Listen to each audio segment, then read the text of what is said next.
për pjesë timore. It's difficult to accept this criticism when it gets out of proportion. Është e vështirë të pranosh një kritik të tillë kur shkon përtej për masave, sidomos në media edhe që janë jashtë, sepse kur sheh portin ton, e kur sheh Barcelonën, Anversën apo Rotterdamin, për masat dhe çfarë qarkullon në këto porte është e jashtëzakonshme, por kjo nuk nënkupton që ne nuk kemi probleme, kemi luftuar fort, kemi arritur shumë sukses, sepse më së fundi kemi dalë me sukses në diçka që për ne është arritja e një jete, t'i japim gjyqësorit pavarësinë e tij. Pasja e një drejtësie të pavarur që është shumë e angazhuar kundër krimit të organizuar, ka bërë ndryshimin. Do të flas për disa prej çështjeve dypalshme tani. Pse kemi çështje dypalshe? Disa. Nuk mendoj kështu. Do shta i zgjidhim këtu, do të ishim shumë të lumtur. Po kishim një çështje ca javë më parë ku të gjithë luajtën mësh sepse thashë nuk jeni librit e Platonit, por ishte vetëm një mënyrë për të ngrohur atmosferën në një debat me kolegun tuaj, jo për të ulur vlerat dhe bukurinë e kulturës dhe historisë greke. Kështu që të tilla çështje nuk mendoj se janë shumë serioze. Në fakt dua të flas për këtë. Sepse ishe me mikun tim John Defterios, që është një person i shkëlqyer dhe nuk doja që ta bëja të ndjej sikur po ja merrja Platonin dhe po ja bëja shqiptar. Ishte thjesht për ta ngacmuar pak, sepse në këtë pjesë të botës e marrim shumë seriozisht veten. Dhe i vetmi problem që ka me grekët dhe me shqiptarët, me qira fjala, më shumë me shqiptarët se sa me grekët, është marrja e vetes shumë seriozisht, duke mendojmë për veten sikur ç'të jetë kaq. Por ana tjetër është që duhet jemi shumë të ndjeshëm karshi historisë njëri tjetrit dhe ta respektojmë këtë historitë njëri tjetrit. Unë e di se sa po themi se sa qetësi ishte me gjërat, po ndërkohë ishte si një lloj jarmisie, jo, larg qoftë, çarmësi. Kushdo që më njeh, unë kam një admirim të madh për këtë vend. Nuk e di, më duket që Thomas Milleri që thoshte që duhet një jetë për të zbuluar Greqinë, por duhet një ditë për të rënë dashuri me të. Dhe unë s'kam kaluar një ditë, por më shumë se sa një ditë. Dhe sa herë që vi, ndjej se kam rënë dashuri me këtë vend. Si mund të jem armiqësor?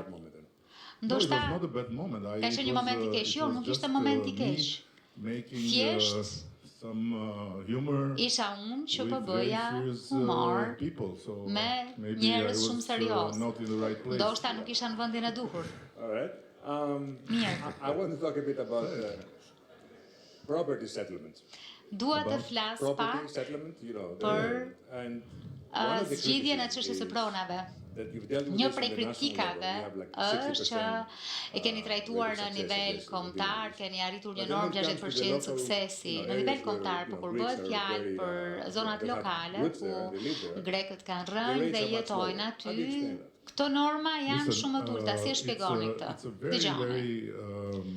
Është një temë shumë e thjeshtë, por edhe e ndërlikuar. Duhet të kuptoni, apo më mirë të kujtoni, se ne kemi qenë një vend i cili u privua tërësisht nga prona private.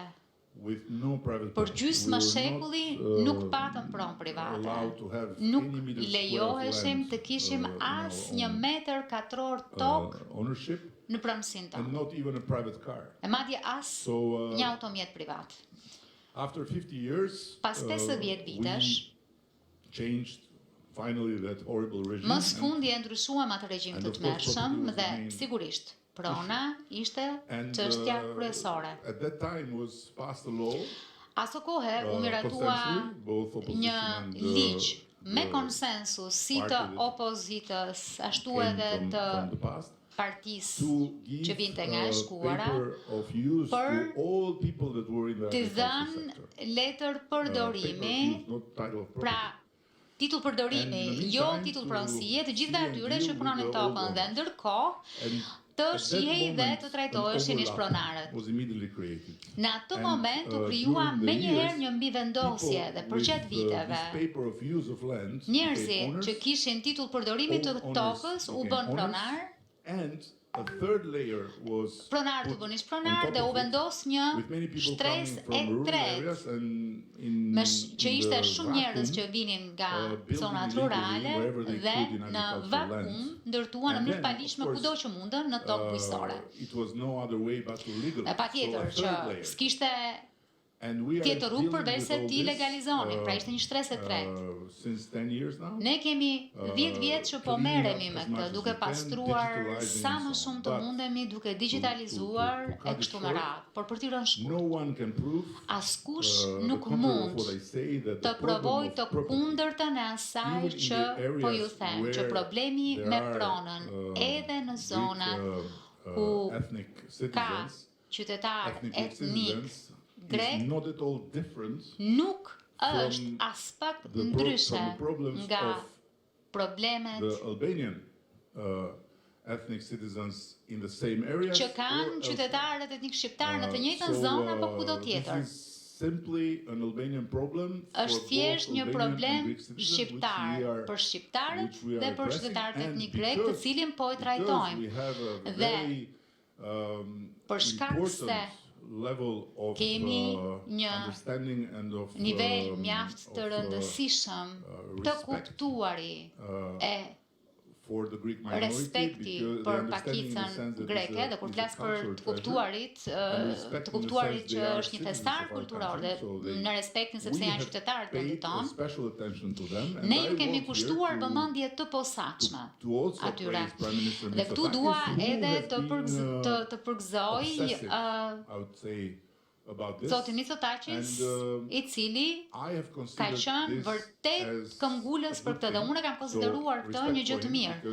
Respekte për të, sepse ai lufton për qytetarët e tij, por në të njëjtën kohë ju kam thënë njerëzve tanë që duhet ta respektojmë këtë gjë dhe duhet bëjmë më shumë sepse është e ndjeshme dhe duhet t'u tregojmë e t'u dëshmojmë fëmijëve tanë se sa shumë e vlerësojmë këtë marrëdhënie.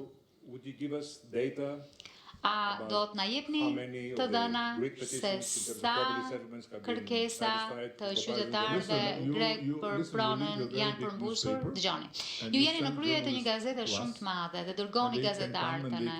Ata mund të vinë të marrë të gjithë informacione dhe do të ishte me shumë vlerë edhe për audiencën greke në qoftë se bëni një raportim të saktë bazuar në fakte që do t'ju vëmë në dispozicion.